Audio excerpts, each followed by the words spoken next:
As women, we can be damn strong. We can be healed. We know our worth. We're not desperate or broken. But deep down, sometimes we're still wondering. Ooh, I love this. We get to get into it. So what do you wish women knew about men and dating that would save us so much heartache?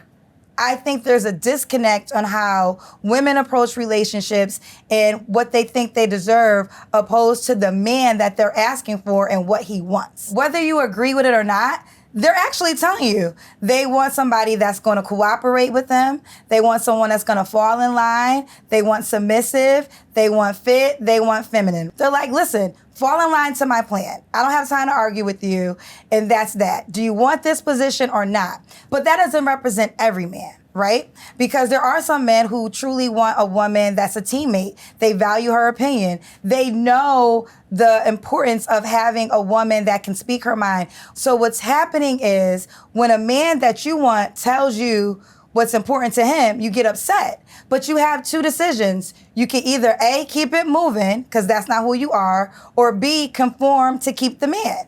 People are having a hard time accepting the reality of the person that they want and what they want back. I could teach a third grader how to date. Is a little boy bothering you? He likes you. Is he not bothering you? He doesn't like you. It's literally that simple. The same rules apply, but what changed is the internet. Now we're on a social media stage. So a lot of women want the same guy. What they're failing to accept is this guy that you want that might be successful, attractive, has money. He has the world because now he has a phone. Now men can get a woman without her even being a girlfriend, get wifely privileges, a baby, her showing up for him emotionally, her being there when he wants her to be there, all because she wants him so desperately so. And because he's not seeking potentially marriage, it's like, okay, if you don't want to be here, there's 10,000 other girls who want to be. And now the game has gotten reversed.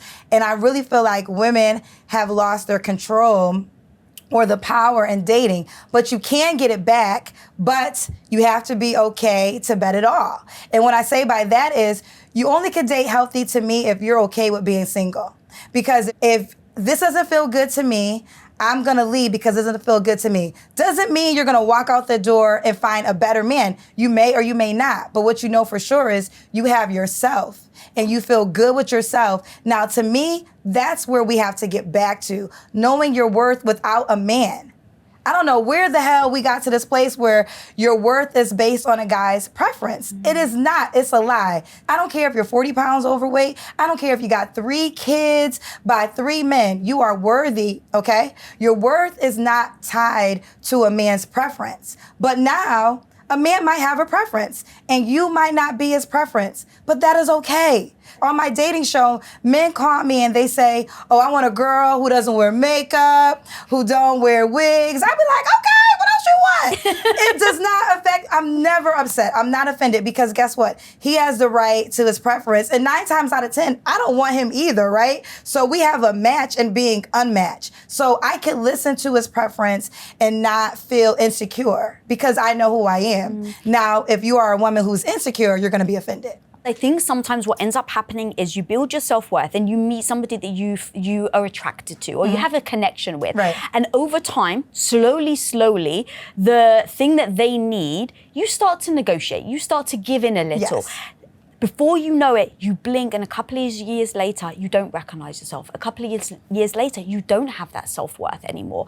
And so how do you make sure in those moments you stay true to your self-worth and don't settle? Because I think we end up lowering the bar because of the lies. So I want to give you a list of lies that I think hold women back, and I'd love for you to help us think through them. Okay.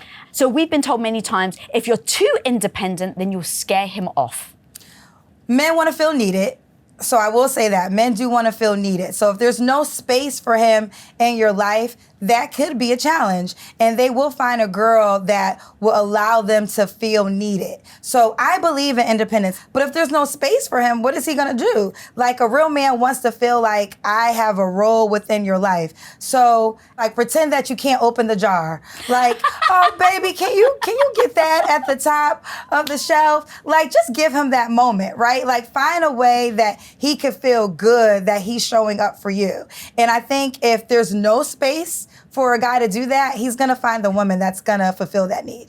But how do you then reconcile that advice with being fake? So saying to your partner, I can't open the jar, and being like the damsel in distress versus being honest.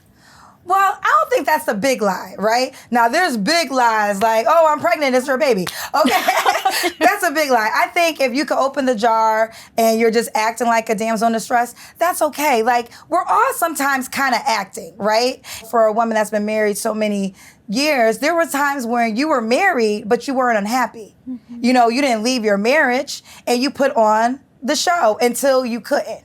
And I think that happens more often than not. I think the problem with single people is they think marriage is Disney World. So when they get into a relationship dynamic and it goes sour, they leave. Now, that could be their choice, right? But a lot of relationships that people admire, they have gone through peaks and valleys. And everybody only wants the celebration. They don't want it when it was low. So I don't think that's a bad thing. So if you have a man and you know he needs to feel needed in some way, just let him. Okay. So what about financial? As a woman, you build your own financial independence. When marriages were high, women didn't really have a lot of rights. You know, we couldn't get jobs, we couldn't get bank accounts. Your husband was your job. So you had to get married in order to get out of your parents' house. Well, now you're a woman and you have your own money, right? So, which also means you're gonna tolerate less because now we have social media to give a track record. Like when men were cheating before, you didn't have an Instagram story to go see where he was. You know, usually it was the funeral. The funeral is when you found out about the other family. It's like that's when your brothers and sisters that you didn't know about came to the funeral, but your mother knew the whole time because you just didn't talk about it and it wasn't in her face. But when women started to make more money, we were able to make more decisions and our tolerance of accepting bullshit with men got lower. And I think I get the logic of a woman that makes a certain amount of money. Her logic is, I want to date a man that makes what I make or more because I make this. Where it gets disconnected is she doesn't understand the man that makes what she makes or more, what he wants. And he may want someone that might potentially be younger or, you know, it's going to fall in line to his life. And if you're busy, he's busy, how do y'all come together? Right? Like, how can we be a teammate if we're both building empires all across the world? You have the right to want what you want. Does it want you back? If it doesn't want you back, are you gonna conform to be what he wants? You're not gonna conform. Fair enough. That makes sense. Why would you conform and lower your standards? But then you also have to accept you won't get that man and be okay with it. Now, if you want the man, conform and be okay with that too. Like, you have a decision. I tell women, treat every guy like he's ugly. And they're like, what does that mean? Because if an ugly guy, you don't really care too much, right? If he calls you, who cares? He doesn't call you, you don't care. If he has to do the most to get your attention because you're not really feeling him. What happens is you meet this dream guy and you break all your standards and now you're caught in it. I also hate situationships because situationships, what it does is it gives everything in the person who doesn't want the relationship's favor. Now, 9 times out of 10, it's the guy. Most men will sleep with you. If a man could sleep with you and never have to call you again, he is in heaven. He's in heaven. Like, this is great. I can sleep with you. I don't got to show up to your mama's birthday party or the retirement party. I can just have sex with you. I could call you in 2 weeks. You'll be available again. Oh, this is heaven. Stop that, ladies. Stop making those exceptions for those men. And that's why they don't get it together because they have no reason to. You know, the famous saying, why pay for the milk if the cow's free? You got to understand the mindset of the guy, right? So sometimes I thought about this today because a lot of women say, but where are these men? Where are these men, right? And I'm like, men are everywhere. I got a challenge for every woman watching. Go outside and today I want you to count how many men, period, you run into. For one full day, I bet you if you're outside in the world, it would be more than 100. Now, every man, he might have been an Uber driver, he might have been a doorman, he might have been the gardener, he might have been the Amazon delivery guy, and a woman will say, yeah, I ran across 100 men, but none of them were their option. These men were virtually invisible because she has her eye on one guy. right? Now, here's the harsh reality. What if you're invisible to that one guy? What if you're invisible to the one guy that you want, that he could walk right by you and doesn't even blink an eye? So how much of your life do you want to waste waiting on a man who's not thinking about you? I say not a second. I'm happy if I'm in a relationship. I'm happy if I'm single because I control happiness. A person doesn't give me happiness. I have to show up happy. So I'm just looking for people to add on. If they don't add on, let them go. Let them go as fast as you can. But you have to have self-confidence and you have to be okay with being just with you if it comes down to that. And I think with women, there are a lot of great guys out there, but they might not fit your aesthetic requirements. Like maybe he's not 6 feet. I have women that call my show, he has to be 6 feet. I'm like, okay, well right now your man's invisible. So I think 5'10" is taller than invisible. Can I actually read you some stats that I pulled? This is fascinating. So 80% of women want to date a man over 6 foot when only 15% of men actually are. Yeah. I also have another stat that to be as appealing as the average 5'10" man, if you're 5'9", you have to make an extra $40,000 per year to make up for that 1 inch in height. If you're 5'4" guy, you have to earn an extra $229,000 a year to be considered equal as a 6 foot man. Yeah. No, I believe that to be true. All right, guys, we'll be right back with the fiery Kendra G. But for 1 second, are you struggling to build your confidence? Are you struggling to set boundaries, to stand up for yourself, to feel like you actually have a voice in your own life? Then smash that subscribe button down there so that you can get notified every single time an episode comes out. My homie, you are not alone, and we are here to build our confidence together. Thanks for listening. Now, back to the episode. I believe that to be true because women, and all women want this guy, whether he wants her or not. So all women want this guy, and that's why the shorter guy has to work so hard. And that's why sometimes the shorter guy is going to probably treat you the way that you want to be treated. So you have to know the difference between worth and preference. What happens is this. Women have attached their worth to a man's preference. So if you're not a man's preference, oh, you have 2 kids by 2 men, I don't want you. A woman takes that, she internalizes it, and now she feels worthless because she's allowing somebody's preference determine her worth. Where, stop right there. He has a right to his preference. Let me defend guys for a second because women say he has to be 6 feet. He has to make a certain amount of money. He has to have a job, all these things. So a man has the right to say, well, I want a woman of a certain weight. I have a woman that has no kids. I want a woman that's going to follow my lead. Whether you agree with it or not, you both just stated your preferences. But now the internet, because everybody has a microphone, and a lot of broken people have microphones, and they're speaking loudly, right? They're telling you, if you have a kid, you're worthless. If you are overweight, you're worthless. If you are working too much, nobody wants you, you're worthless. And you have internalized that to be your truth. Stop right there. Know your worth. Push back on it. Like I said, I was in a relationship last year. I'm single this year. My worth never changed. Whether I was partnered with somebody or now in this moment as a single woman. And I know that. And I know that because I was taught that as a child. Like once I came out my mama's vagina, my father got me together. And he told me as a child, you can be whoever you want to be. You are beautiful. You are amazing. Don't you ever sacrifice your dignity. But he also taught me anything you want, figure out a way to work for it yourself. So I was never searching for a man that made millions to live a certain lifestyle. My quest was, how do I make millions so I can live the lifestyle that I want, right? And I feel like if you're really in love with yourself, you can have conversations with people and you don't meet their preferences, but be okay with it. But if your goal is, I want a man, and you are set on that, then you have to learn men. And you gotta learn your options. Do you play spades? What's spades? Okay, listen, I love it, y'all. I gotta get you. Okay, I'm your new black friend, so I'm gonna teach you how to play spades. You're gonna keep me in the loop, girl. I'm gonna get you in the loop. So spades. How do I get out of the loop? I I got my own card game, but I'm going to teach you how to play spades. But spades is a very popular game in the Black community, right? And when you play the game, you have a partner, but you get a deck of cards. Yeah. And you got to play your hand to the best of your ability to win the game. Okay. But the cards you're given are the cards you're given. And like in the game of spades, like an ace, a joker, all these things, these are like amazing cards, right? And then a club, like a two of club, that's a bad card.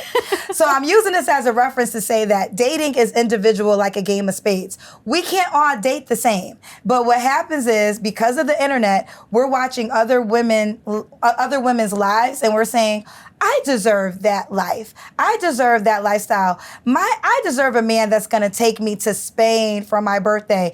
You know, I deserve a man that's gonna buy me a car for my birthday. So the bar has been risen and you don't even know these people. You don't even know what they're going through. And you don't even know if the man that bought that, if he would buy it for you. So now what's happening is you have to reset and be honest with yourself. Who are the men that are trying to court me? That's your dating pool. If you don't like the men that are trying to court you, you have two options. You could A, take yourself out of the dating pool and make changes to yourself to attract the type of man that you desire, or be okay with being by yourself. Mm-hmm. Those are your two options. You know, I have a lot of wealthy men. I want to talk about this for a second. And one thing men say, wealthy men friends, and one thing we hear often is men want peace. Men want peace. And I had a conversation with one of my guys who's a millionaire. And I was like, but what does that mean? Like, if I have to ask you a question, like you did something, it's not going to be peaceful because I got to check you on it. And he says, well, yeah, don't check me on it. I want peace. So basically, peace in that way doesn't actually seem like peace. It means that they want you to be silent and not speak your opinion. Right, but here's the deal. If you want that man, that's his requirement. I don't agree with it, but guess what? Yeah. I'm gonna keep it moving. This is what I'm saying. They're telling you what it is at the door, and you have a decision to make. You can say, I want you enough that I'm willing to be silent and follow your rules, or say, this doesn't feel good to my soul. I can't do this. Accept that and keep it moving. But tell me who you are at the door so I can decide if I want to spend time with you, be in your presence. Tell me the first day. I don't want to wait 5 months later to find out who you are, right? And that happens sometimes because you meet a representative and then the true colors come, right? If you're being lied to, that's fair. But if a person tells you at the door who they are, you have one or two opportunities. You can either fall in line or get out of line. Like I have women friends who are married and they have kids and they're like, listen, it wasn't always great, but I had children with this man. Mama T, Beyonce's mother, has a new book, love her so much. And in her book, she talks about she knew her husband was cheating, but she made a decision to stay in her marriage. Oh, really? Yeah, she says. Know this. Yeah, oh no, it's a great book. I think everybody, I love Mama T, you know her in real life. Her book is awesome. But she talks about making the decision to stay in her marriage because her goal was her family. And they also had businesses together. It just wasn't that simple to just get a divorce. And then eventually she did, he ended up cheating and then created a child. She tells us in the book, so I'm not giving, I'm not breaking any secrets. All the stories. It's a book that you should get. But it was eye-opening to hear from a woman's perspective that said, I made a decision. My family was important to me. And then she got to a point where she filed for divorce, but she had to get to that point. So I give women grace. Give yourself grace if you decided right now I'm doing this for the kids. That's a fair assessment. And let's say you don't have the money. That's a fair assessment. But if you know you're not happy in this moment today, start thinking of a plan. Ask yourself, can I spend the rest of my life in this dynamic? And if your answer is yes, then your answer is yes. But if your answer is no, start to put together a plan to make a different life for yourself. Make the decision today and start saying, you know what, I think I might leave him one day, so let me get an extra job. Or let me start saving some money. You just gotta know your worth outside of a guy. You have to stop letting men validate who you are. Well, that's what I was gonna ask you. I have such a strong opinion when it comes to infidelity. Yes. The first thing, when I very first met my boyfriend, who's now my husband, I said, if you ever cheat on me, you'll never hear from me again. I won't let you give an excuse. I won't let you explain. Like literally, I find out at 12:03 p.m. I've packed my bags by 12:04 p.m. I've just said that from the start. So I come with my own thinking on infidelity. So I don't want to put judgment on it. But there is a part of me that really is very curious. Again, no judgment. Right. How you can build your self-worth while pretending that your husband isn't sleeping with another woman. I'm with you. Infidelity doesn't work for me either, but I've learned not to judge women. Right. So sorry, okay. I want to make sure. Right. Zero judgment. Yeah, zero judgment. The reason why I asked the question is that here's what I really worry about. It actually does impact our worth, and it actually does impact our confidence and self-esteem. It does. We just don't realize. So what's happening is we're struggling in life. We've made this one decision that I'm going to forgive my husband. I'm going to let him cheat, whatever. Again, no judgment. But unbeknownst to us, it subconsciously breaks us inside, and it holds us back from building our self-worth. That's why I asked actually the question. So let's break this down. Yeah. So let me ask you this before I go there. Today, in this moment, Yeah. after everything you and your husband built, y'all get into an argument, one wild night happens, he sleeps with another woman, you're leaving tomorrow. 1,000%. I love that. I would be 50-50 money, like I'm not looking to get more money than I think that Right. like I deserve, any of that. Right. Here's the real reason, is the trust has been broken. And when I say I have given myself over to my husband completely, I have. And I've given him the strongest weapon. Yes. I've given him the atomic bomb, in essence, where he can blow up my life.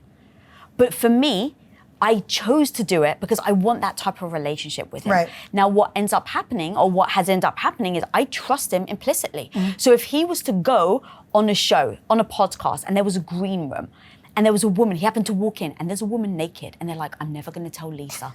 She's never gonna know. I trust that he'd be like, sorry, I'm a faithful husband. I've given myself over that much. So you can imagine, if I've given myself over that much to him and he abuses it, done. Like, I don't find a way that I will ever be able to trust you again. And you have stripped me of the one thing I am giving you. I'm laying myself nakedly out there for you to hurt me. And does he hurt me, yes or no? So let me tell you, you're completely whole. And that's why I think you know your worth without your husband. Yes, but I don't want to pretend. I would be utterly crestfallen. Oh, no, I know. I believe it to be true. Years and years and years. I love you made that requirement at the door, and you did not negate it. But now there are women who are literally dealing with men, and they know that they have other women. Now, it wouldn't work for you. It wouldn't work for me. But I had to sit to get into the mindset of that woman to understand, right? So I came into the world knowing if I fell, my dad would catch me. Not every woman has that safety net. She might not have a father, right? So now she meets a man, and this man is providing for her. He literally is showing up for her as a man, and he slept with somebody else. Her mind is like, do I throw this whole thing away? He was there when my mother died. He was there when I couldn't pay my rent. So now there's a part where she's torn, because there are times he's not a terrible guy. There are some guys who are just terrible, but now you're trying to resonate. Is this worth it, right? And I do know women who are married and who had infidelity, and they were able to heal and now thriving in their marriages, right? So I have learned that we're all different. I don't believe what's right for me may be right for you. You have your own reasoning behind it. But what you got to do is you got to make peace whatever decision you can do. And I remember I was in a relationship with a person who did extremely well. And there was things I started to notice that, this doesn't feel right. And I remember thinking, can I deal with this? And physically, I could pretend, but spiritually, I couldn't. I couldn't even sleep at night. I was like, nope. My body could not rest. And that was my spirit telling me, this isn't for us. We're not about this life. Like, it don't matter how much money he got. It don't matter how good the sex is. My spirit couldn't rest. But we have to remember, a lot of people that are watching right now, and this is why I always go back to your self-worth, because it's going to be always hard to date when you don't have your own spiritual well-being at rest, when you are not complete by yourself. Yeah, I love that. I've got a couple of more, actually, of the things that I think we've been told that has set us up for disaster. So I'd love to keep talking through them. coming up. They'll say, Kendra, how tall is he? How tall is he? I don't ask men their height because I don't ask you your weight.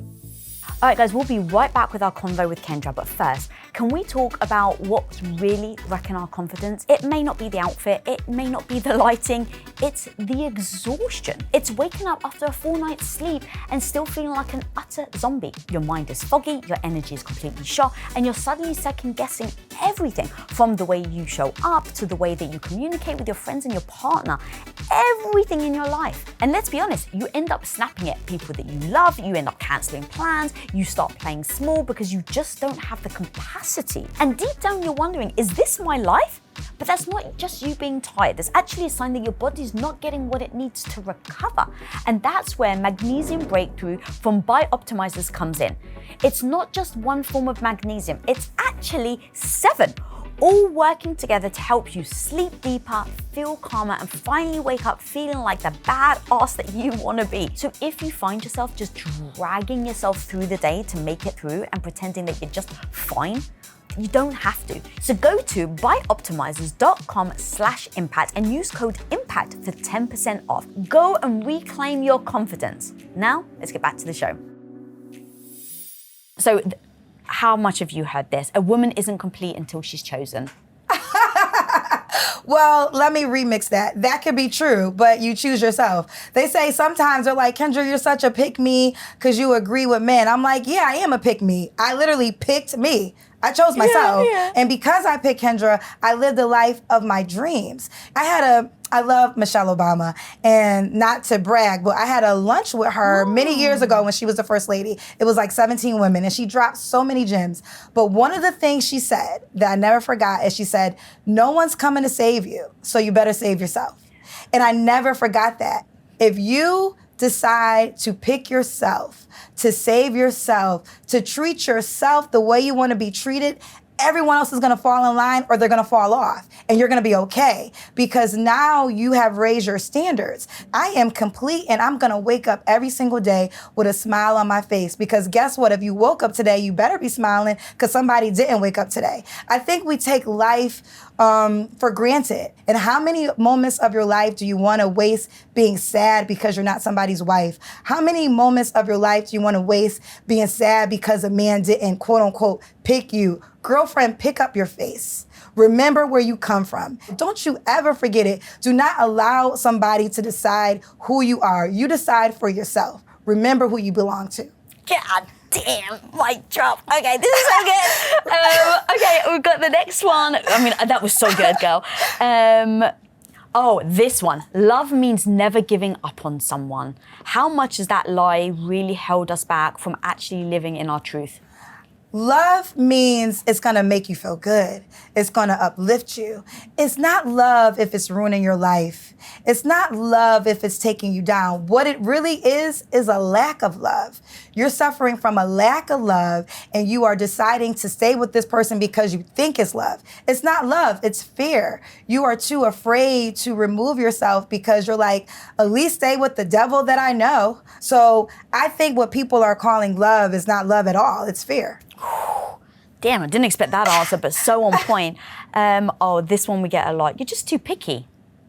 Well, yeah, you could be too picky. And guess what? You might be too picky and you might not get someone. Now let me get to it. Because I think that, let me get to it. Because some women, yeah, you really are too picky. Like, you are too picky. I had a woman, this was on my show recently, and she's a mom of 4, and she's like, if I get married, again, I mean, I'm not doing 50-50, and because that's what a man should do. And I said, okay, well, let's do a math equation. So you're a mom of 4, and you're a person, so that's 5. Let's say he has kids.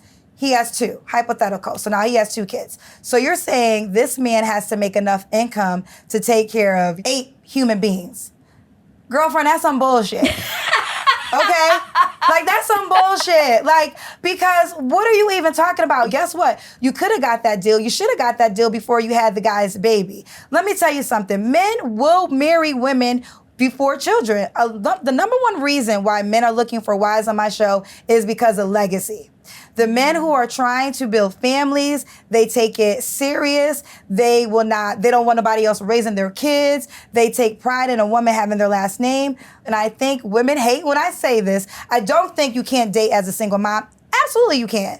Absolutely can. They get married every single day. But some men are like, I hear it all the time. They're like, I don't want a woman with children because I want to create my legacy. Again, that's his preference and that's his right. But I do believe that some women are too picky. If you are basing everything off of non-substance requirements like, oh, he has to be a certain height.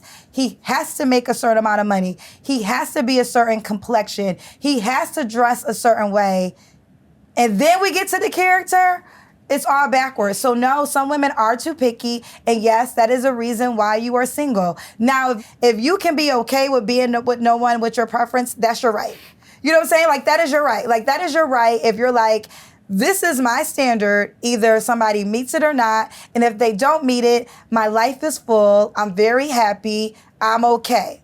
I'm not mad at that woman, right? But if you're a woman who is like, I really want companionship, I really want to share my life with someone, I think you should do a self-assessment of what's on your list and decide what really matters and what is a non-negotiable. Like, I don't want to give men with money a bad rap because I don't think all men with money cheat. But there is a high probability with men who have a certain amount of money who don't want to be with one woman, right? But then they'll say, but like you, I don't want to deal with a man that's going to cheat. So start there. Your real truth is, I don't want a man that's not going to cheat, regardless of how much money he has. So now you start dating men who can fall into that category, right?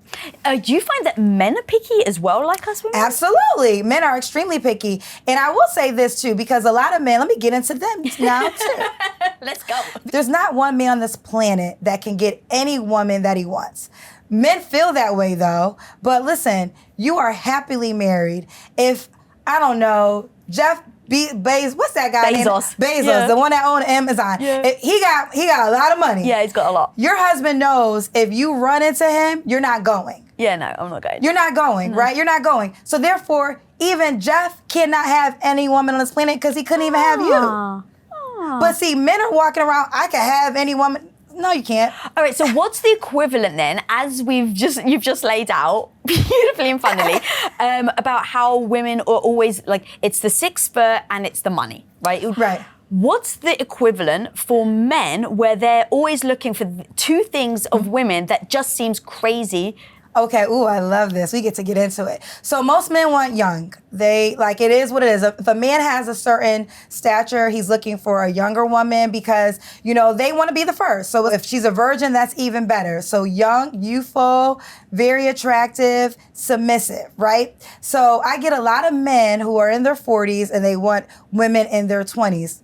Listen, I'm not mad at you because guess what? It's your preference. Now, just like there's barber talk, there's also women talk. And guess what? You might get this younger girl, but as time will progress, she might cheat on you. You might not ever know about it. You might not ever know about it because you're the man with the money, right? But she might be getting her back broken by another man who makes less money and going to keep it quiet because she's been tolerating all the things that you have been putting her through. Because, see, here's the deal what men don't know. The woman who you do wrong but is silent, that's the one you need to be worried about. Not the girl who's checking you, who's screaming on you. The one who you think you're playing. You think, oh, I got it made. I'm doing all this stuff. I slept with Keisha. She didn't say nothing. She got a plan, baby. She got a plan. And by the time you figure out her plan, you might be half of your income too late. You might be, she slept with one of your friends too late. Like, she's going to get it back. So I feel like people should just remember life is karma. Learn the word karma. It will never fail you. The energy you put out will always be the energy that you get back. So you're never really playing a woman. You're playing yourself for thinking that you're playing her. But I think this is a moment to give an example with the Cassie and Diddy thing, right? We won't go into all the things in the courtroom. But let's just address, she was 19 when she met him. He offered her a 10-record deal.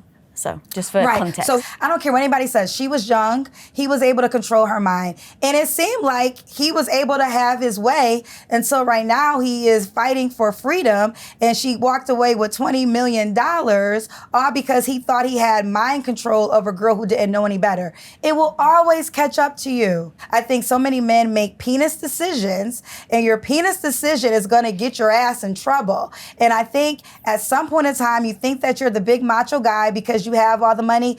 I'm going to sit back and let you have it because I already know how this story is going to unfold. I already know how this story is going to go for you because you think that your money is power, your looks is power. It will always catch up to you no matter what. So don't get mad when you pick the youthful girl who wanted you for your money. Remind you that she wanted you for your money. Life is a law of attraction. And this is why I want to just say this. Everybody is an extension of you. So if there's something in your life that you don't like, it's never about the other person. They're just a supporting cast in your movie. And what you got to decide is, okay, what am I doing to project this? And what change can I make to attract different? See, men want the beautiful, youthful girl that has substance. Well, she might not have substance, like she's beautiful and youthful and that's what you wanted. Now, there might be a woman that has the substance that if you're on your dying bed, she's going to be right by your side, but she might not be a size 2. She might have a child already. Like, she might not fit your superficial requirement to get to your substance real requirement. And that's really what's happening. People have superficial requirements and they start there and then they get mad when that superficial requirement didn't have the substance. You did it backwards. You start with your substance requirements and then anything else is just kind of extra. Okay, so there's a difference between unrealistic expectations and standards. So I would love to go, I actually went out to my community on Instagram and I asked them, what's the one thing that you expect your partner to have? And I want you to say whether you think it's an unrealistic expectation or great standards. Okay. You ready? Okay. So I just pulled the biggest ones that people voted for. So a lot of people said they want loyalty. That is realistic. Okay. An opinion. That is realistic. Trust. That is realistic. Money, a big package, and manners. That was literally what someone put. So it is realistic. I'm going to break something up. I'm going to keep going. That's realistic. No, break that down. So going back to the game of spades, right? This is where we have gotten lost. Everybody doesn't have the same dating options, right? So I'm not sure. Look, I'm bringing you so many black things on the show today. Have you ever heard of a girl named Bernice Burgos? Okay, she's beautiful. Like in the urban community, I think she's like 45. This girl looks 25. She is a beautiful woman. Now, if Bernice Burgos says it costs $1 million to date me, I only date millionaires, that is a realistic expectation for her because that's her reality. She probably has more than 5 men who are millionaires that want to date her. That also have big packages and manners. Don't forget those two. Yes, that's her realistic dating pool. If it's not your realistic dating pool, then it's not realistic for you. And that's the disconnect. We do not all have the same options in dating. What you got to do in order to make a deal in dating is learning your realistic dating pool and who wants to date you. That's it. It's not complicated because you could want someone. If they don't want you back, they're not an option. So again, how long do you want to waste on your life waiting for a person who doesn't want you? So you can have all these things and all these requirements, but if the person you desire doesn't want you back, there's no match, and that is not your pool. And that's a disconnect because everyone thinks we all have the same dating options, and we just do not. People get so offended when they say that. Like, me and my husband were talking about sexual market value is what we call it, right? So it's like, what is your sexual market value? And whether I like it or not, are, like my husband's sexual market value has gone up as he's aged because he's got smarter, he's been more educated, he's read so many more books, he's way wealthier. Like I said, when I met him, he was in college debt. Now he's very comfortable. So his sexual market value, according to society, this isn't Lisa speaking, this is society, has gone up. My sexual market value, this is society, not me speaking, has gone down. I've got older, right? I'm less fertile. So all of these things that are perceived in society as being more valuable, mine has gone down. So going back to what you're saying about building your self-worth, you better believe I've spent the last 10 years building my confidence and my self-worth so that I never allow my sexual market value to have impact on how I feel about myself. Exactly right. And then also, see, here's the deal. Yes, a man that might have a certain amount of money might be more desired, but he also may have to take a pill to keep up with that young girl. No, he doesn't actually. No, your husband, I'll let you know. That's why I said I'm taking your husband out of it. But here's the thing, why does that matter, actually? Like, that's such a stigma. I wouldn't care if my older husband had to take a pill to get an erection. Oh, that is a big thing. I've been talking about it a lot lately on my show, ED, because I get a lot of women who are in my age category or higher, and they're like, the thing better work. Right, that's my point. The thing better work. I think here's the deal. That's a fair assessment if you're saying sex is important to me. I don't want to assign myself to a man that can't get an erection. You have the right to say that. But you also may not get that man, right? But sex, I think, is important to a connection. I don't think you can have a connection without it entirely, maybe when you get to a certain age. But it is fair to say that this is important to me and I need for you to show up. And I think ED is a very vulnerable place for a man, right? And I do think if you're a woman and you're dealing with a man that has that, you should be tender and gentle and understand that this is something that is difficult for him, and he as a man has to go through his own journey, and I'm gonna be as supportive as I can. That's what I believe a good woman will do. But if you're a woman like, listen, sex is important to me, you can't get it up, I'm gonna find it somewhere else, I mean, that happens too. Yeah, the thing with my show, I'm definitely an advocate for women, as you know, right? Like, women are my jam. But it's very important that we always speak the truth. That's really why I wanted you on, because you're so damn honest. And then I do have compassion for men. And I do think that if we can start to see it from each other's perspectives, we can come together. I'm not a female channel that is fuck men. I'm a female channel that's like, hey, there are amazing men out there, and how can we navigate things together? Yes. And in what you just said, I think it becomes very toxic in the sense of, this is the thing that I fight for men to stop doing to women, and now I feel like women are doing it to men. What I mean by that is, I'm going through perimenopause. I'm getting hot sweats. I'm moody. Like, all these things are changing, and I'm expecting my husband to understand and be supportive of my changing hormones. Right. Why don't we give guys that grace? If a guy has absolutely a problem with his erection, guaranteed it's hormonal, it's stress. So the reason why I wanted to kind of break that down and push a little is I do want to be a female channel that also gives honesty and compassion to men. And I think that can be very detrimental to a man's self-esteem if we're just like, well, if he can't get it up, I'm moving on. Like, I just feel really bad. No, absolutely. I think that's a very tender thing for a guy. And I think any woman that's dealing with a man that has ED, you should be gentle. You should be empathetic. And you should understand that this might be something he might not be ready to discuss with you. And, and you have to allow him to figure that out on his own, but be supportive. And I do think that most women in those dynamics, I think they are supportive. I think the internet conversation, again, everybody's hurt.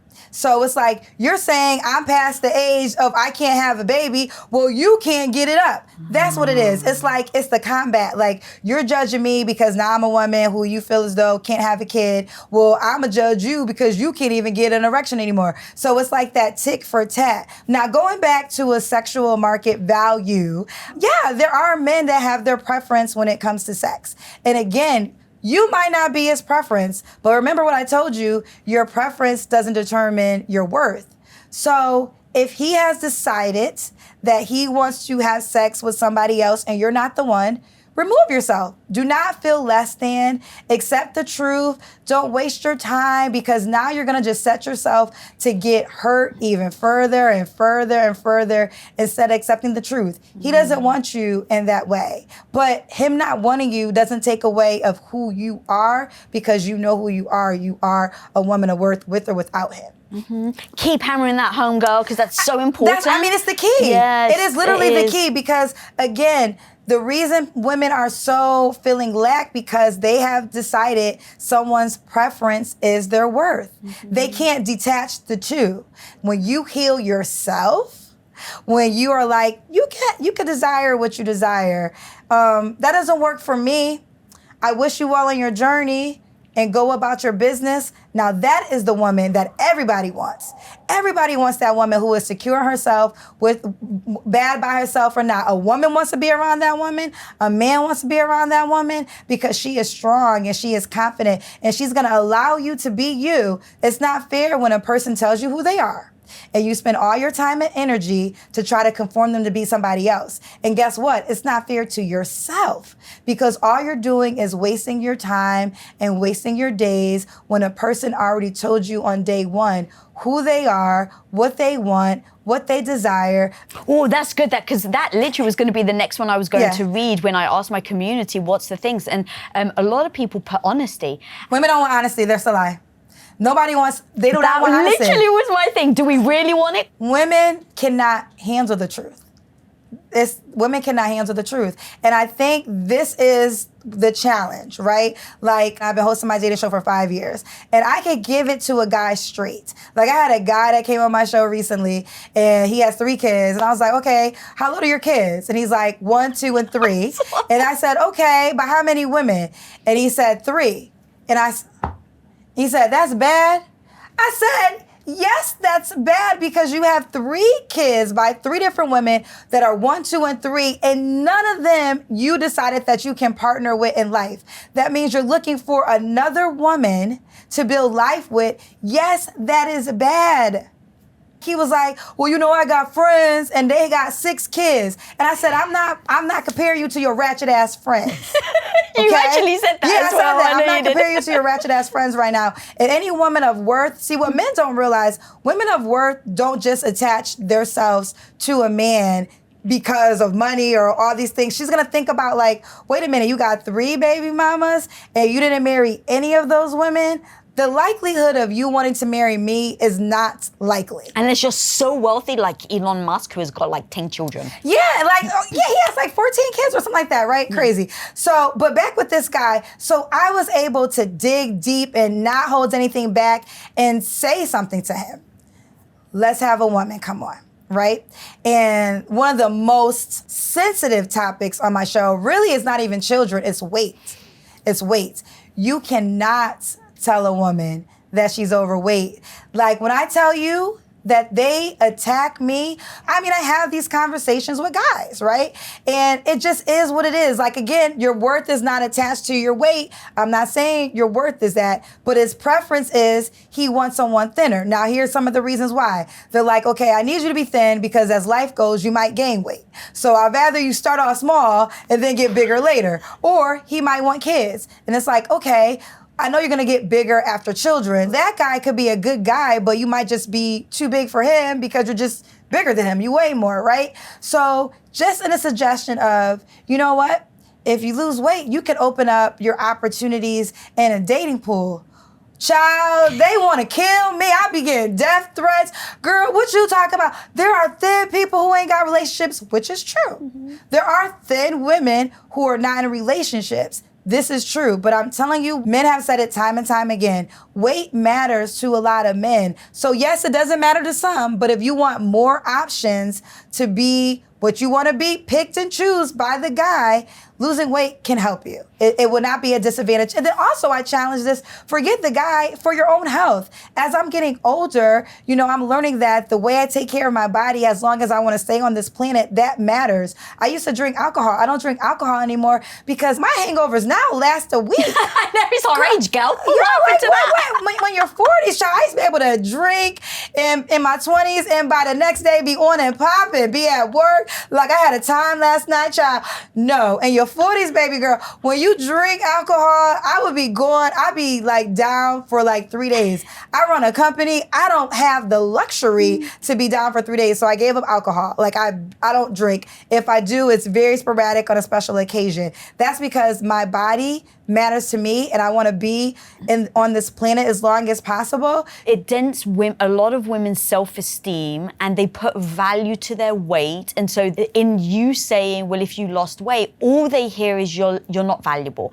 And that isn't what you're saying. No. I hear you very loud and clear. It's like, it's a math equation. Right. If 50% of men want women under a certain weight and you're over that weight, it's your choice, like zero judgment, but it's your choice. Right. So I totally hear you. And again, going back to, somehow I've been a massive advocate for men in this episode, but going back to what you were saying about how women want men over 6 foot, how do you think a 5'4" man feels hearing that, right? Exactly. And he can't do anything about it. Can't do anything about it. So I am only saying that, again, not to make women feel bad or not to say, yeah, homie, you need to lose weight. All I am saying is it is important to see our actions. It is important to see that there are double standards on freaking both sides. Men do double standards all the time. But as a woman, if they're coming to you for advice, I just urge people to be open to the truth. Because for me, my entire life changed when I was open to the truth. That's why on my IG, when I asked them, what's the one thing that you expect your partner to bring to the table? And honesty came up over and over again.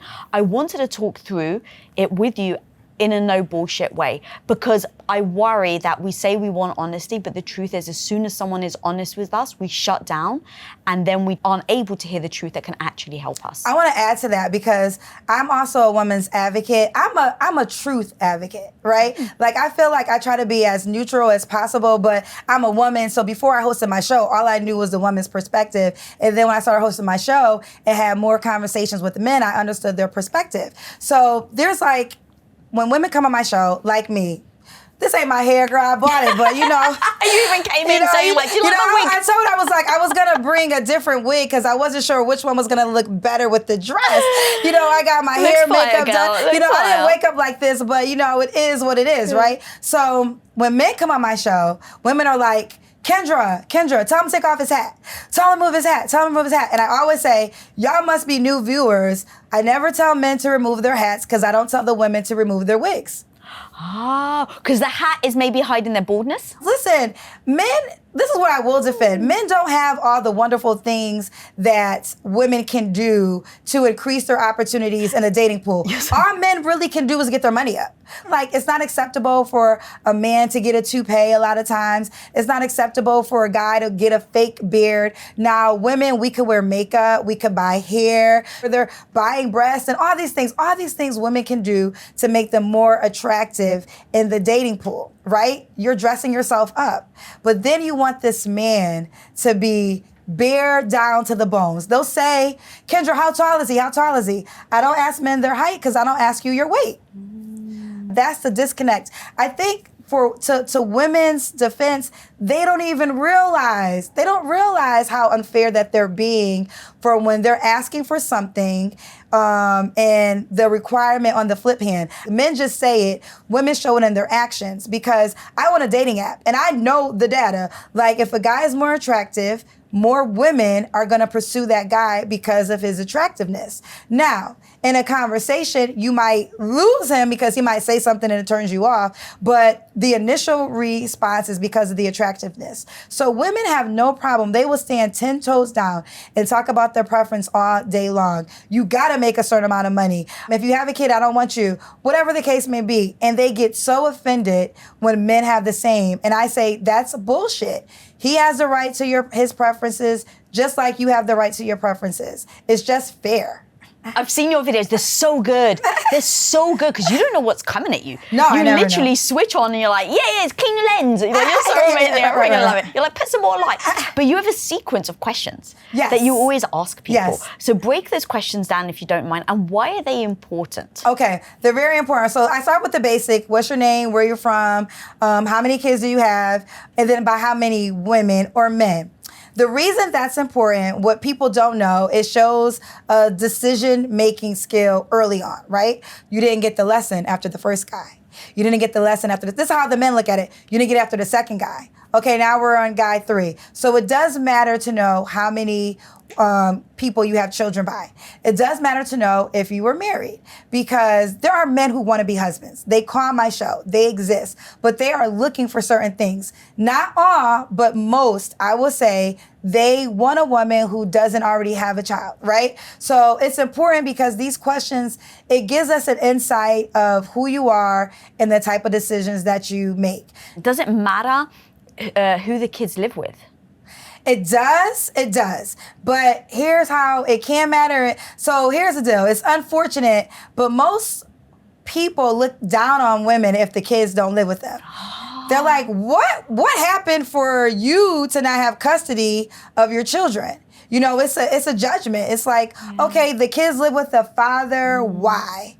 Maybe they should not be judged, but they will be judged. You will be judged if you are a woman that have kids and you're not raising your kids. But one of my favorite questions is, when's the last time you had sex? That's the one you don't have to answer. But the reason why I like that is because, see, single for some women could mean ain't nobody texting her. She ain't been on no dates. She hasn't left the house. That's not what single always means for a guy. Single for a guy can mean I got 3 women I'm currently dating. I just don't belong to no one. Can't not one woman say I'm her boyfriend. I'm not exclusive. So I like to ask the question, when's the last time you had sex? Because now we can know, okay, how many vaginas are really attached to you. And I tell women this, most of the men that you desire, there's some type of vagina attached to him when you meet him. If he's a man of worth, if he's attractive, he got money, you want him. It could be an ex-girlfriend. It could be a situationship. It could be an ex-wife. It could be a wife. Like, you got to spend time. Don't sleep with him right away because you got to learn this man. And this is where I think it gets crazy and women don't know. I know the data. Thousands of women want him. So you gotta, before you open up your legs, learn this man and understand, okay, the vagina that's currently attached to you, is it a lifetime attachment or is it a moment attachment? And only time is gonna tell you that. You're not gonna learn that information on day one. You just won't, right? So I like that question. It's the one you don't have to answer. But let me tell you what the most difficult question for people to answer. Name 3 flaws you have to work on. Girl, you would think I asked them, name all the presidents' birthdays, when they was born, who assassinated them, where their mama was, when they got assassinated, what was their zodiac sign. That is, child, but what it does, and it goes back to the beginning, people do not self-assess. People really think they are perfect. They never sit and say, okay, what is it about me? What are some of the things that I can work on? You know, what are things that I think are my advantage, but are really not? Because like career women, it's an advantage to be outspoken, to be career driven, to be a girl that takes no shit. Might not be an advantage in a relationship. It might actually be a turnoff in a relationship, to be quite honest, right? So people are not doing enough self-assessment. All they want to do is point the finger. But guess what? That's one finger. The other 4 are pointed back to you. So everything that you're attracting, it's because of you. So if you don't like what you're attracting, you got to make changes to you. And when people can't answer 3 flaws, and they'll tell you, oh, I'm great. Remember, only dogs and God love you unconditionally, okay? Only God's gonna love you unconditionally, and a dog is gonna love you unconditionally. But humans have conditions. And if you cannot be afraid of your single season, that's the moment when you could do the work. You get the right to be selfish. This is what I loved what you said about when you were, the reason why you would leave your husband, if God forbid infidelity, because you have assigned your life to him. You have decided that I am choosing you over everything in this world. Nothing comes before you. That is an honor. That is an honor. And for a man to receive that from a woman, that is an honor. A lot of women are playing wives to men that won't even text them back. Why? You should know your worth. Stop giving out wifely benefits to these men who won't even make you their girlfriend. But a lot of women are negotiating their worth every single day. A prize doesn't do that. And that lets me know you're not all the way complete without someone. And I just believe you cannot date healthy if you are not okay with being with you. Whew. How do we stop comparing ourselves to other people? How do we make sure that we never lower the bar, even if we don't win the man? Because it's in the not winning that makes us look at ourselves, judge ourselves, lower the bar, and go for the game again. Right. Oh, I love this. So I remember I was once dating this guy. This is many years ago. And when we started dating, he was still going through a heartbreak from his last girlfriend. And he was very open to me and just like, I just miss her so much. And I'm like thinking to myself, like, what about me? You know, like, but I was like, wow. And I'm thinking like, this girl, she must be Beyonce. Like, this girl must just be so amazing, right? And he was just going on and on about his ex and how he just couldn't get over her. Well, time progressed and I ended up meeting his ex. And no diss to her, but she hadn't finished college. She was living with her parents, and I'm not judging that, but I didn't want to be any of that. Like, I didn't want to be any of that. I'm thinking, like, this girl got to be Beyonce that he keeps talking about. And what I realized is, oh, he had the right to his preference. And if he didn't think who I am is amazing, that's okay, too, because actually, I don't agree with what he thinks is amazing. And then God was like, damn it, Kendra, okay, if you want that man, I gotta switch lives. So you gotta become her, and I'm gonna give her your life because that's the only way you could get that man. You gotta become her. And I said, absolutely not. And that's when it made me realize some people may not want you. It's okay if you know your worth. Like, everyone's not gonna rise to the occasion. You have to be okay with that. So in that moment though, what are you telling yourself to make sure that you don't succumb to the comparison game? So you don't end up going, okay, fine, then let me just change myself in order to get him to like me like he likes her. So comparison, unfortunately, there's no death to that, right? It's gonna happen. But when it's in that moment, take a breath, stop, say, I'm worthy. I'm worthy whether he sees my worth or not. His thoughts of me are not contingent of my thoughts of me because I know I'm an amazing woman. And let's just say you're 40 pounds overweight in that moment. Who gives a damn? I'm working on myself. And the fact that I'm willing to work on myself and become a better woman tomorrow makes me awesome. And I'm going to focus on that. And I only want a man that feels the same way. And if he doesn't feel the same way about me, he could go on about his life, but he is not the man for me. In every relationship I learned, I can never vibrate to my highest vibration in every relationship I've ever been in. In some way, I had to downplay myself in order to maintain the relationship, whether right or wrong. If I wanted to maintain this relationship in some accord, I had to not be my full, complete self. What I love now is unapologetically, I get to be my full, complete self. And again, single does not mean lonely. I've met so many men that have a lot of money that are goofies to me. I'm not impressed at all. They have no substance. They have no merit. They're actually, a lot of men with money, not all, are very insecure. And they use their money to cover up their insecurities. That's why he has to have the flashy car. That's why he has to have the jewelry, because he won't get your attention without it. Well, women will say, well, I'd rather cry in a Rolls Royce than a Honda Accord. Well, I'd rather cry in neither. And if I want a Rolls Royce, I'll just figure out a way to buy it for myself. Yeah. Or I'd rather laugh in the Honda than cry in the bloody Rolls Royce, right? Like, I know. Well, girl, it sounds good, but they'd rather cry. they like, it sounds good, girl, but if he got a Rolls Royce. Yeah. I so thought growing up that the cars was the symbol of wealth, and wealth means that they're going to take care of you. Being brought up Greek Orthodox, that was the thing that my dad kind of like drummed into me growing up, was find a guy that's going to take care of you, like very traditional. And so I go on these dates when I'm younger and I'm looking at guys and their cars and their rims and their their speakers, and like that was a symbol of, is this guy wealthy or not? And then I meet Tom, my husband now, but I meet him and we go on our first date, and I'm expecting him to come with a really nice car. I pull up and he's got a trashy old man Buick. Like one of those really old big ones that the door, like the locks weren't working, the back seat, literally I joke that it looked like a storage van because it had so much crap in the back seat. So I'm like, I like the guy, but I'm like, what the fuck is this crap of a car? We walk up to the car and he opened the car door for me. He was the first man ever, I was 21 years old, he was the first man to ever open the car door for me. In that moment, I realized you're focused on the wrong thing. You're looking at the car. Fuck the car. Who's the guy driving the car? Exactly. The guy driving the car is kind. He's gracious. Exactly. He's chivalrous. Yes. That's the thing that matters, not the bloody car.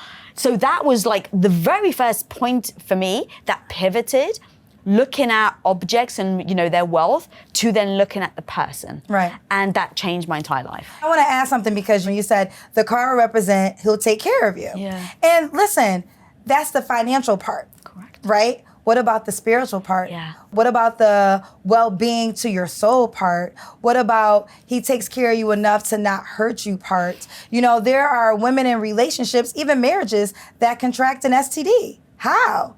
How are you contracting an STD? Because that means somebody, your husband may have went out and he did something and now he's bringing it back home. I don't want to give wealthy men a bad rap all the time like they're out here cheating. That is not what I'm saying. But I will say, when you focus on the money only, you might have to deal with the other things that you may not want to deal with. I always tell people, nothing's for free. Mm-hmm. Nothing's for free. So yeah, okay, you're not paying any bills, but are you paying with it with your spiritual well-being? Are you paying with it for your peace of mind? Because those things should be non-negotiable. There's no price tag for it. Mm-hmm. So no matter how much money you have in the bank, you cannot buy my spiritual well-being. You cannot buy my peace of mind. And if being attached to you, regardless of how much money you have, if I can't trust you, if I can't have peace, you're always lying to my face, the money doesn't matter. So now you got one or two decisions. You can A, continue on life and be happy single. Nothing wrong with being happy single. So I want to make sure I drive that in. Or if companionship is very important to you, start dating for what you need. So maybe the money doesn't matter too much. Maybe you need the man that can show up for you.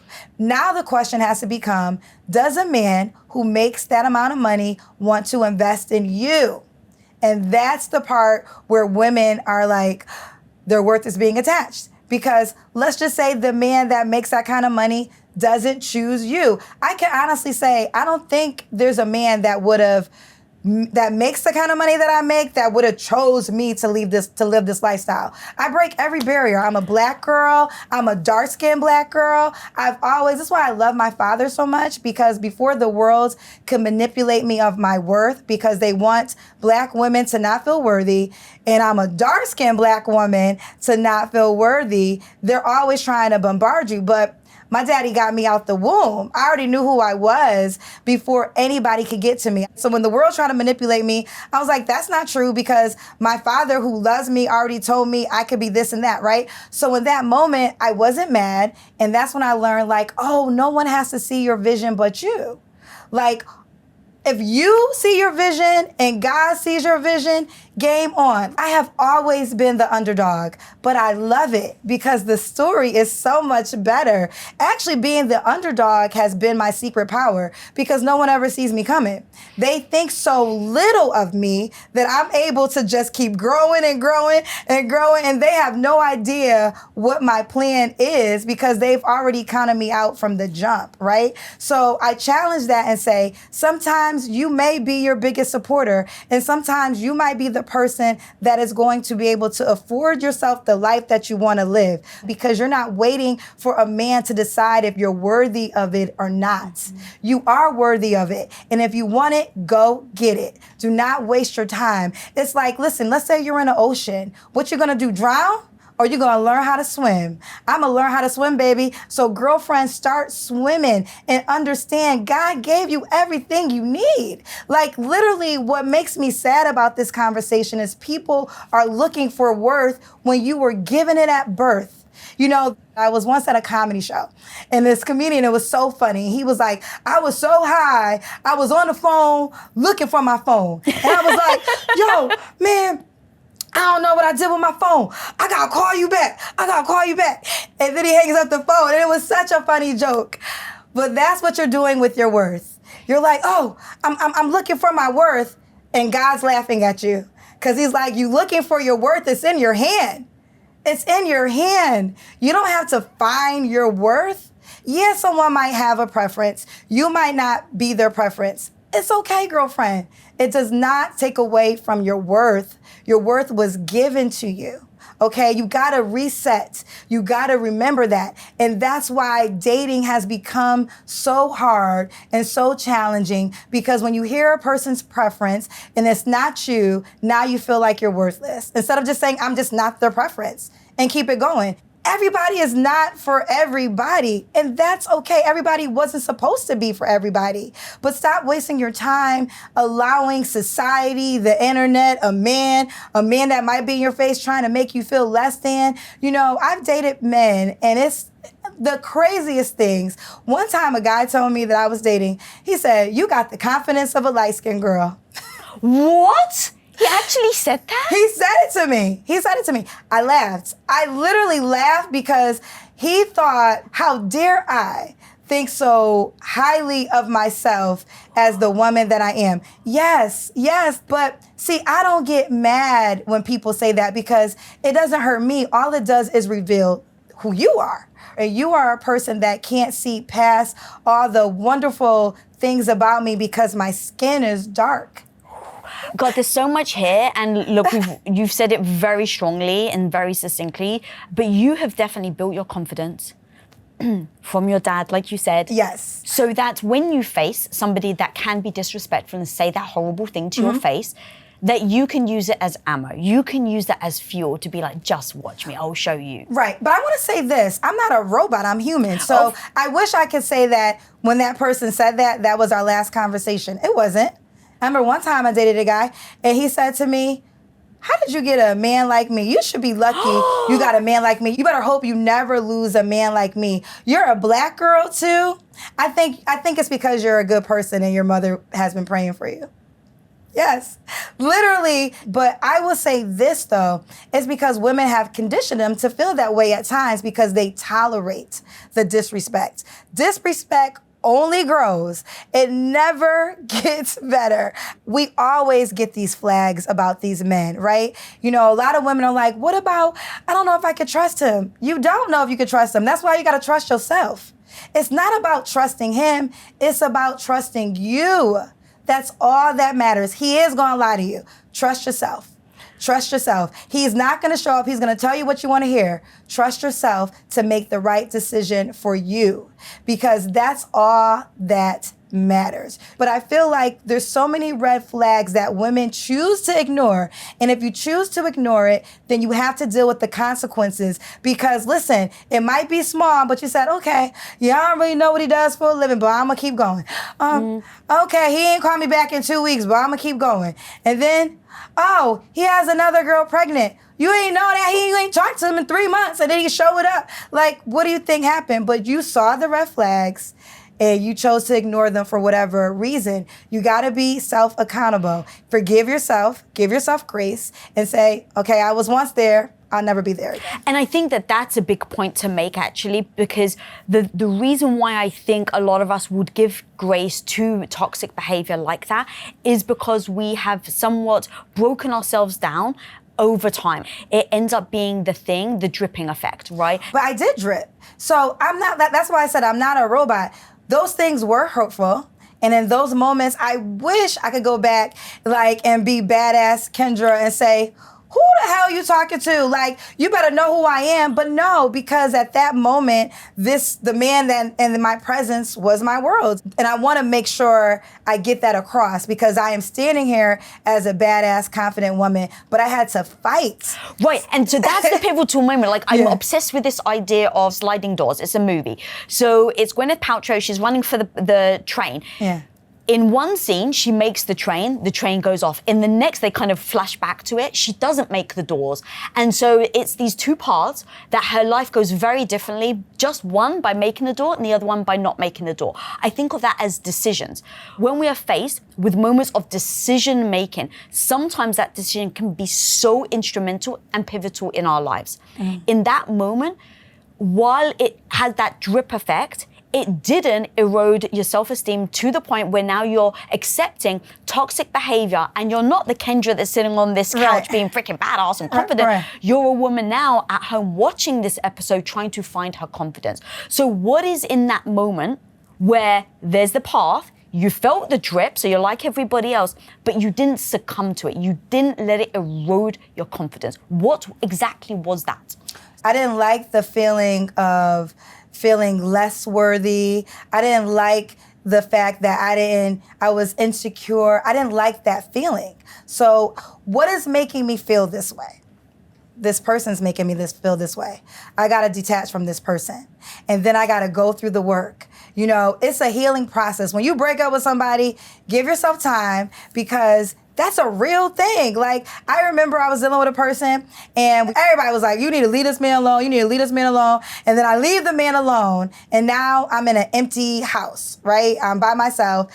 And I found myself, I resented my friends for a while because I was like, well, at least I had somebody to argue with. Yeah, it was toxic, but at least I wasn't lonely, right? At least I wasn't lonely. And none of you guys are here. You're going off, living your beautiful lives with your beautiful friends and family, or you might be married. And I found myself resentful to some of my friends, and I had to take a beat, right? And I had to go through it. And all I can say is, you gotta go through it. It's not gonna be easy. It's not pretty. You can cry. I'm gonna give you 30 days max, okay? Because there's gonna be memories. Yeah. Oh, we had Christmas or whatever the case may be. So I'm not gonna lie to you. Like, I don't wanna lie to women. This is gonna be, you're fighting for your life. You're literally fighting for your life, because the question is, do you wanna cry for a little bit or do you wanna cry for a lifetime?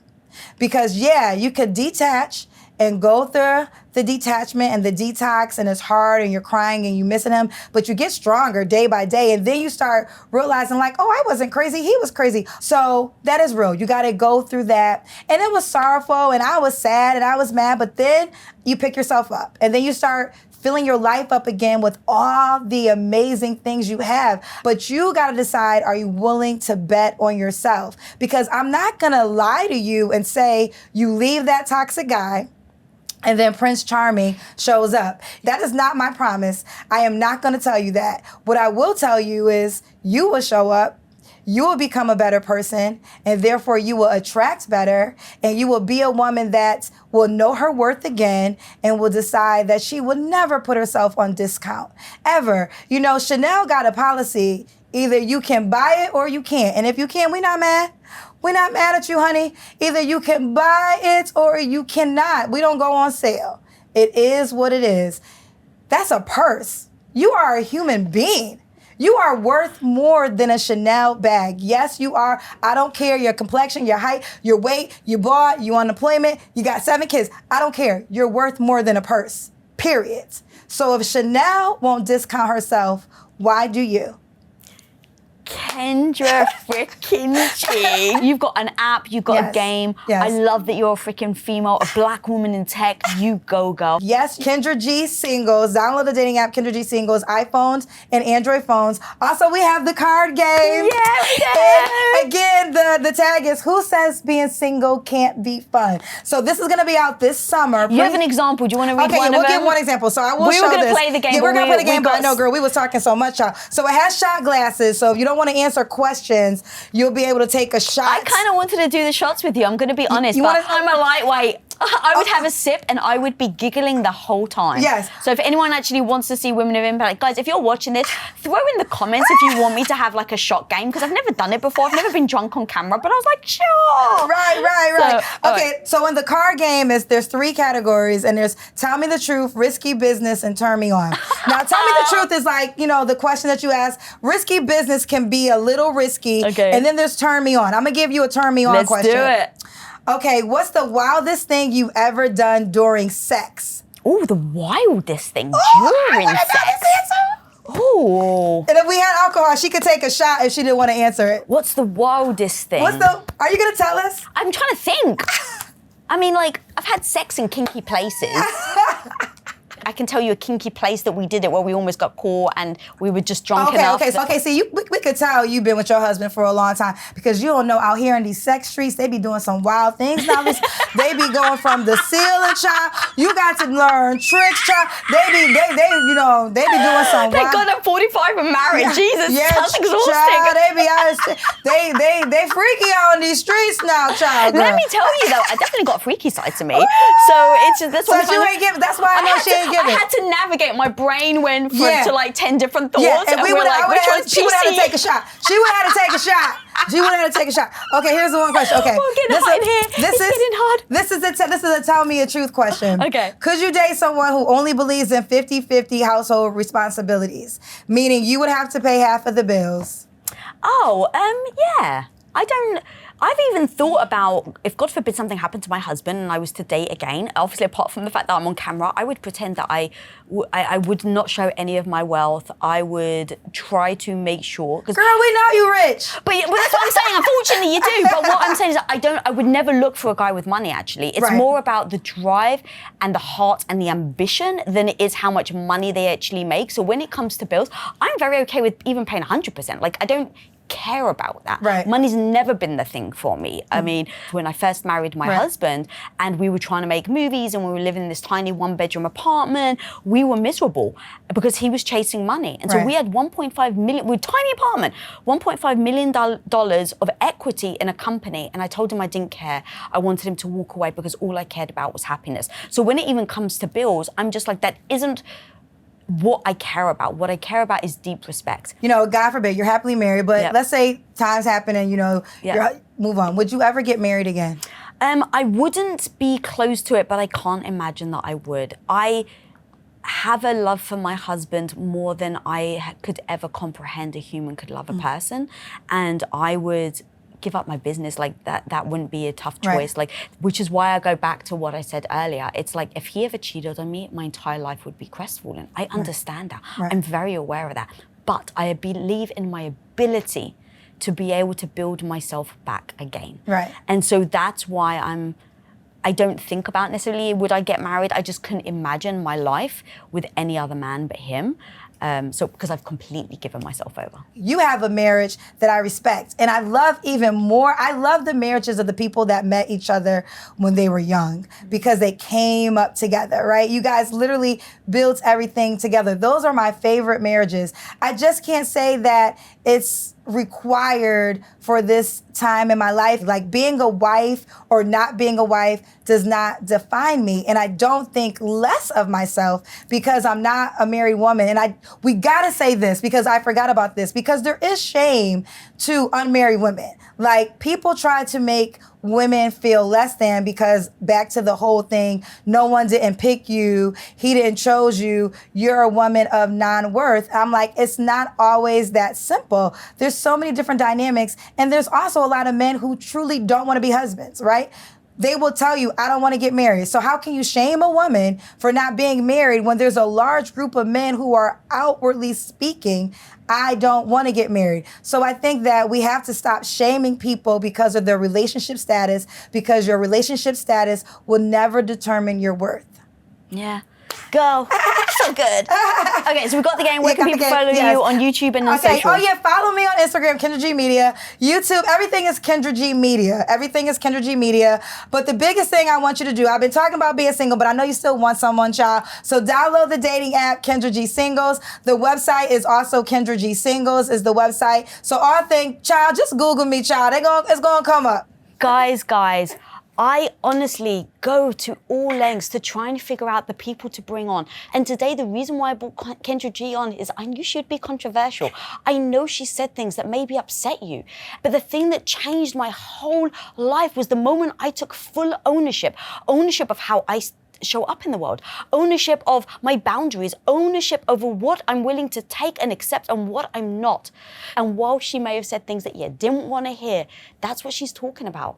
Take ownership over assessing, are you pouring into yourself, your own self-worth, Or are you pouring into someone that actually doesn't deserve it?